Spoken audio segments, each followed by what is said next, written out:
السلام علیکم ورحمۃ اللہ وبرکاتہ۔ عزیز طلباء طالبات، آج ہم اپنی درسی کتاب میں صفحہ نمبر 123 خاکہ نگاری میں خاکہ نمبر 2 عرف باقر مہدی، اس کا آج مطالعہ کریں گے۔ خاکہ نگار ہے یوسف ناظم۔ یوسف ناظم اردو کے مشہور طنز و مزاح نگار تھے۔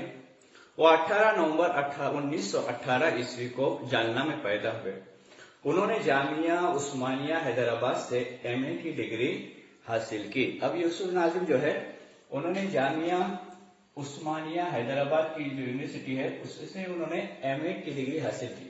اب ایم اے یعنی کہ ماسٹر آف آرٹس، جیسے ایم اے ہے، ایم کام ہے، ایم ایس سی ہے، یہ ماسٹر ڈگری ہے، پوسٹ گریجویشن ڈگری ہے، یہ انہوں نے حاصل کی حیدرآباد یونیورسٹی سے۔ ملازمت کے بعد اب ڈپٹی لیبر کمشنر کے طور پر وظیفہ یاب ہو گئے۔ اب دیکھو ایک لفظ ہے طلباء طالبات، وظیفہ۔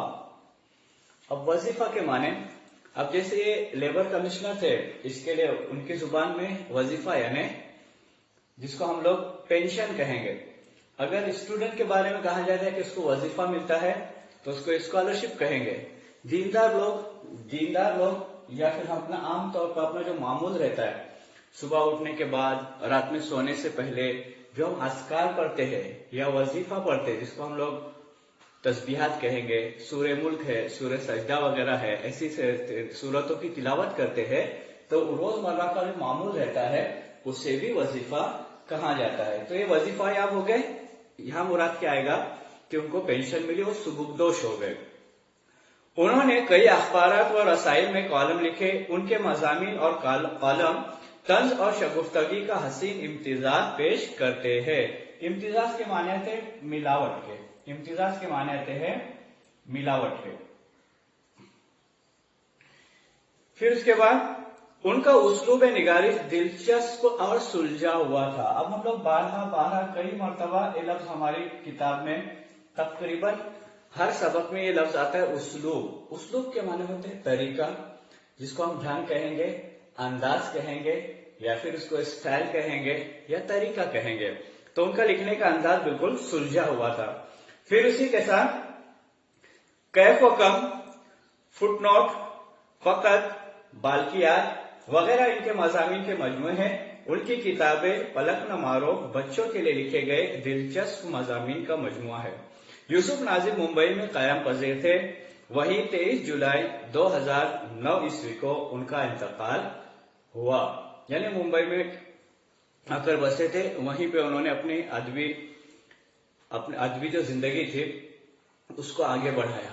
یعنی بہت زیادہ طنز و مزاح نگار کے مصنف مانا جاتا ہے ان کو۔ اس کے بعد وہ خاکہ بھی لکھا کرتے تھے، اور بہت اچھے اخلاق و عادات میں بہت ہی اچھے انسان تھے۔ ہنسانا، لوگوں سے ہنستے ہوئے گفتگو کرنا، لوگوں کے غم و غصے کو یا پھر لوگوں کے جو اپنی زبان میں ٹینشن کہیں گے، تو ان کے ساتھ ملنے کے بعد یہ ٹینشن، یہ تمام چیزیں دور ہوا کرتی تھی۔ یعنی مزاج ان کا ہنسانے کا تھا۔ اب دیکھو باقر مہدی ہے جن کے بارے میں خاکہ لکھا ہے، یوسف ناظم نے لکھا ہے۔ تو خاکہ نگار نے یوسف ناظم نے باقر مہدی کے بارے میں جو خاکہ لکھا ہے، پہلے ہم باقر مہدی کا تعارف پڑھتے ہیں، ان کی جان پہچان پڑھتے ہیں کہ وہ کون تھے۔ باقر مہدی 11 فروری 1927 عیسوی کو لکھنؤ کے قریب ایک قصبہ رودولی میں پیدا ہوئے۔ انہوں نے لکھنؤ یونیورسٹی میں تعلیم حاصل کی اور زندگی کا بڑا حصہ ممبئی میں گزارا۔ اس وقت اور آج بھی عام طور پر شعراء، ادبا یہ ہندوستان کے کونے کونے سے آ کر اکثر ممبئی میں بس جاتے تھے، آج بھی بستے ہیں، اور مقصد یہ رہتا ہے کہ وہاں سے اپنی ادبی زندگی کا آغاز کرے۔ اور ادبی زندگی میں دو باتیں ہیں، ایک تو مشہور ہونا اور دوسرا ہے کہ اپنی ادبی خدمات پیش کرنا۔ تو اس کا جو بہترین پلیٹ فارم ہے وہ ممبئی ہے، شہر ہے۔ اس ممبئی شہر کی وجہ سے یہ ادبا اور یہ شعراء ان کو ایک پلیٹ فارم ملتا ہے اور یہ ادبی زندگی میں اپنی خدمات پیش کرتے رہتے ہیں۔ انہوں نے شاعری کے علاوہ نثر میں بہت کچھ لکھا ہے۔ ٹوٹے شیشے کی آخری نظمیں کے علاوہ سیاہ ان کی شاعری کا کلیات ہے۔ آگہی و بے باکی اور تنقیدی کشمکش ان کے تنقیدی مضامین کے مجموعے ہے۔ باقر مہدی کا شمار جدیدیت سے وابستہ ان شعراء میں ہوتا ہے جنہوں نے اپنی شاعری میں نئے تجربات کی کو راہ دی۔ باقر مہدی نے نظمیں اور غزلیں دونوں میں تباہ آزمائی کی، یعنی انہوں نے دونوں میں تباہ آزمائی کی، انہوں نے دونوں میں تباہ آزمائی کی، مطلب یہ ہے کہ انہوں نے دونوں اس میں اپنی قسمت کو آزمانے کی کوشش کی۔ اور پھر ان کا انتقال 23 ستمبر 2007 کو ممبئی میں ہوا۔ ان کا انتقال بھی کہاں ہوا؟ ممبئی میں ہوا۔ اب آئیے طلباء طالبات، اب ہم اس خاکہ نگاری جو ہے اس خاکے کا ابتدا کرتے ہیں۔ دیکھیں خاکے میں ابتدائی الفاظ کتنے پیارے ہیں۔ باقر مہدی کے نئے مجموعہ کلام ٹوٹے شیشے کی آخری نظمیں، یہ آخری ان کا کلام تھا، کی اشاعت پر ممبئی کے ادیبوں اور شاعروں کی ایک ادبی نشست 10 دسمبر 1972 عیسوی کو منعقد ہوئی۔ شعراء اور ادبا کا معاملہ یہ رہتا ہے کہ جب بھی کوئی شعراء یا ادبا میں سے کوئی کتاب لکھتا ہے تو اس کے بارے میں ایک جلسہ رکھا جاتا ہے، تعریفی جلسہ، اس کے بعد ان کی ہمت افزائی کے لیے ایک جلسہ منعقد کیا جاتا ہے اور اپنی اپنی رائے پیش کی جاتی ہے۔ یہ مضمون اسی جلسے میں پڑھا گیا تھا۔ مضمون پڑھنے سے پہلے راقب نے حاضرین جلسہ کے روبرو صاحب محفل سے اقرار نامہ لکھوایا کہ وہ اس مضمون کے بارے میں راقب سے کوئی باز پرس نہیں کرے یا نہیں کریں گے۔ اب دیکھو لفظ آئے گا راقب، مانے تو اس کو ہوتے کہ رقم کرنے والا، لیکن یہاں مراد کیا ہے؟ رقم کرنے والا ہے مراد، لیکن رقم کرنے والا مطلب یہ ہے لکھنے والا۔ اب انہوں نے مضمون لکھا یوسف ناظم نے باقر مہدی کے بارے میں، اور کہا کہ میں یہ مضمون یہاں پڑھتا ہوں، لیکن آپ پہلے یہ وعدہ کیجئے، یقین دلائے کہ آپ اس کے بارے میں کوئی سوالات نہیں پوچھیں گے۔ ایسا نہیں ہے کہ باقر مہدی صاحب کتابی صورت میں پہلی بار چھپے ہو، ان کی کم سے کم 3 کتابیں پہلے بھی شائع ہو چکی ہے، لیکن جب ان کی آخری نظموں کا مجموعہ شائع ہوا تو ان کے قریب کے دوستوں کو بڑی مسرت ہوئی، اور اسی مسرت کے اظہار کے سلسلے میں انہوں نے یہ جلسہ منعقد کیا کہ باقر مہدی صاحب کو ان کی آخری نظموں کی اشاعت پر مبارکباد دی جائے۔ اب یہاں دیکھو دو چیزیں ہیں، ایک لفظ آیا ہے مسرت، جس کے معنی ہوتے ہیں خوشی، ایک لفظ آیا ہے مسرت جس کے معنی ہوتے ہیں خوشی۔ اب یہاں باقر یوسف ناظم نے دوستوں پر پہلا ہی طنز مطلب طنز و مزاح والا پہلا ہی طنز یہ کیا ہے کہ ان کی کتاب کا نام ہے ٹوٹے شیشے کی آخری نظمیں دیا انہوں نے، تو انہوں نے ان پر طنز کیا ہے کہ ایسا لگتا ہے کہ یہ جو کتابی شکل میں آئی ہوئی کتابی مجموعہ کلام جو ہے اور اس میں جو نظمیں ہیں یہ شاید شاعر کی آخری نظم ہے۔ ان کا مطلب کہنے کا یہ ہے کہ ان کے بعد ان کی حیاتی کیا ہو جائیں گے؟ ختم ہو جائیں گے۔ وہ اپنے دوستوں سے اس ذہانت کی توقع نہ رکھتے ہوگے، اور پھر اور ایک طنز کیا کہ شاید ان کو یہ خبر نہ ہو کہ ان کے دوست اس طرح سے بھی کر سکتے ہیں۔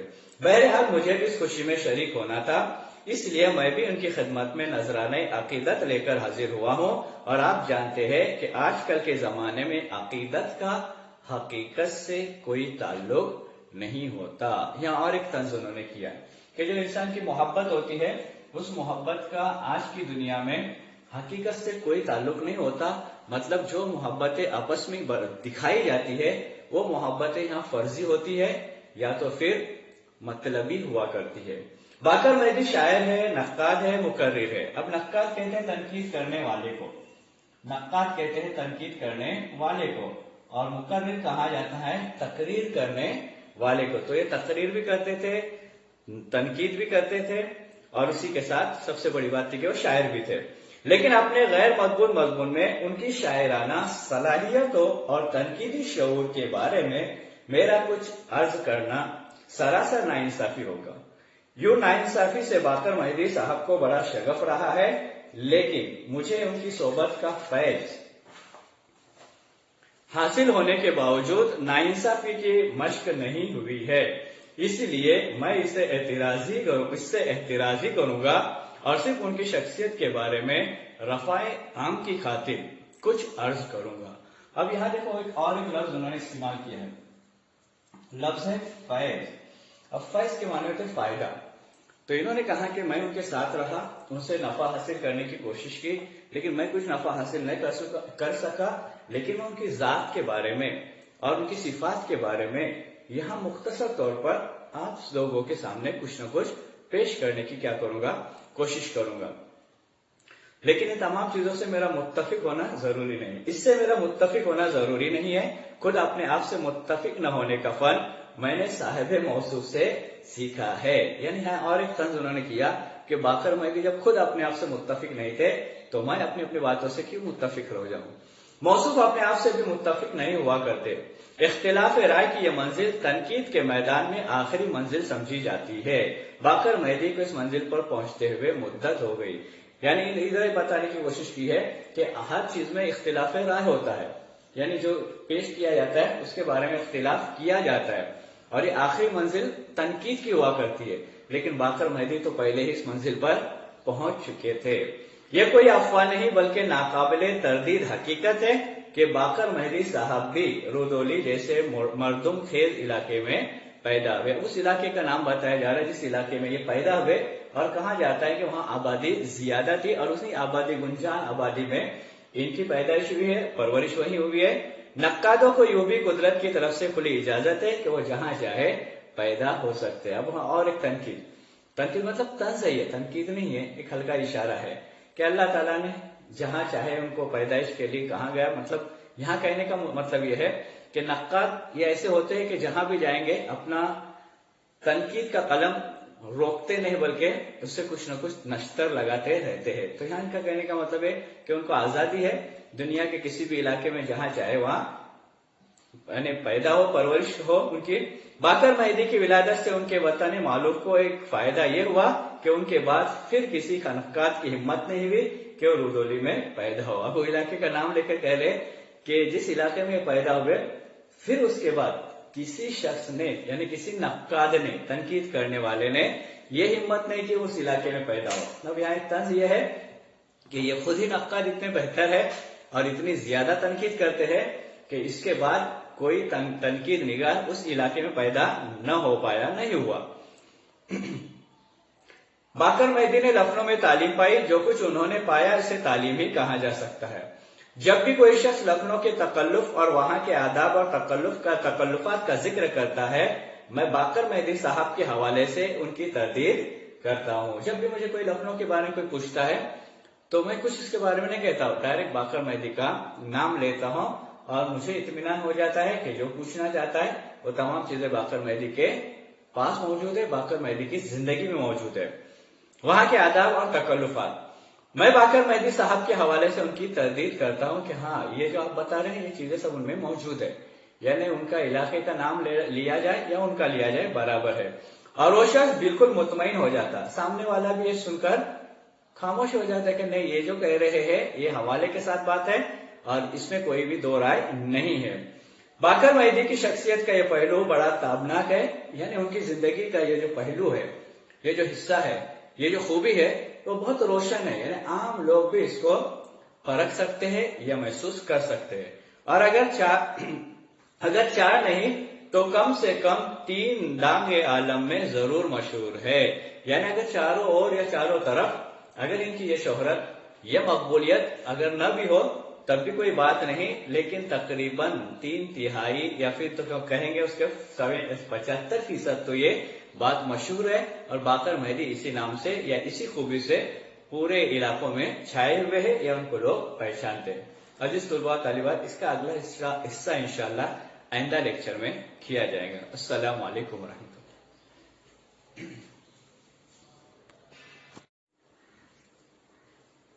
السلام علیکم ورحمۃ اللہ وبرکاتہ. عزیز طلباء طالبات، اس سے پہلے ہم اپنی درسی کتاب میں صفحہ نمبر 124 پر عرف باقر مہدی ایک خاکہ نگاری ہے جس کو یوسف ناظم صاحب نے قلم بند کیا ہے، جسے پڑھ رہے تھے. پہلے لیکچر میں ہم دیکھ چکے تھے انہوں نے کتنی صفات اور کتنی خوبیوں اور خامیوں کا تذکرہ اپنے انداز میں کیا تھا. آئیے صفحہ نمبر 124 پہ پیراگراف نمبر 2، اقتباس نمبر 2. باقر مہدی صاحب کے متعلق میں نے 2 رائے کبھی نہیں سنی.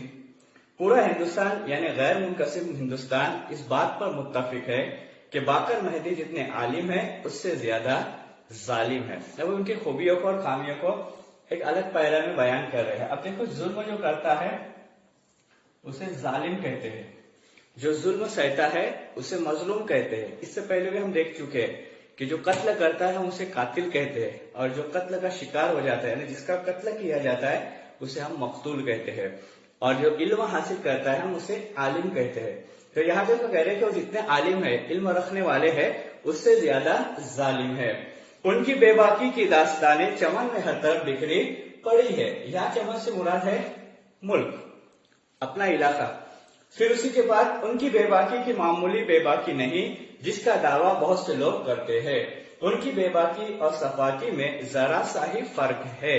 کیا فرق ہے؟ دیکھو، اردو کے سارے ادیبوں اور شاعروں کے دلوں میں خوف کی جو ہلکی سی لہر دوڑتی ہے اسے باقر مہدی کہتے ہیں.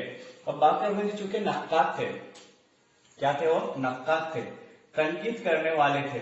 اس کے لیے ادبا اور شعرا کے درمیان نقاد جو ہوتے ہیں یہ ادبا اور شعرا کی تخلیق کو باریک بینی سے دیکھتے ہیں، اور باریک بینی سے دیکھ کر ان کا تجزیہ کرتے ہیں، ان کی خامیوں اور خوبیوں کو ظاہر کرتے ہیں. اس کے لیے نقاد سے ادیب اور شعرا ڈرتے تھے، اور جو ڈر اور خوف ان کے دل میں ہوتا تھا اسی کا دوسرا نام کیا تھا؟ باقر مہدی تھا. اسی کا نام باقر مہدی. شامت کا مارا جو بھی ادیب اور شاعر ممبئی آتا، باقر مہدی اس کی مزاج پرسی کے لیے اس کے وطن تک جانے سے گریز نہیں کرتے. اب بار بار لفظ کئی مرتبہ لفظ آئے گریز، عام معنی اس کے آتے بچنا، پرہیز کرنا، اجتناب کرنا. یعنی ان کے جو بھی شاعر یا ادیب ممبئی میں آتا تو اس کے بارے میں معلومات حاصل کرتے. معلومات میں اگر کوئی کسر واقع رہتی تو اس کے وطن تک جانے سے بھی گریز نہیں کرتے، اس کے وطن پہنچ جاتے. وہ اس کار خیر کے سلسلے میں دور دراز مقامات تک ہو آئے ہیں اور سمجھتے ہیں کہ ابھی ان کے احمان کم ہی نکلے ہیں. اب یہاں دیکھو لفظ ہے کار خیر. عام معنوں میں کار کے معنی کام اور خیر کے معنی اچھا، یعنی اچھا کام سمجھتے. یہ جو کام ہے ادیبوں کے گھر جانا، ان کی معلومات لینا، ان کے وطن پر روانہ ہو جانا، اس کام کو وہ کار خیر کہتے. خیر کا کام، اچھا کام.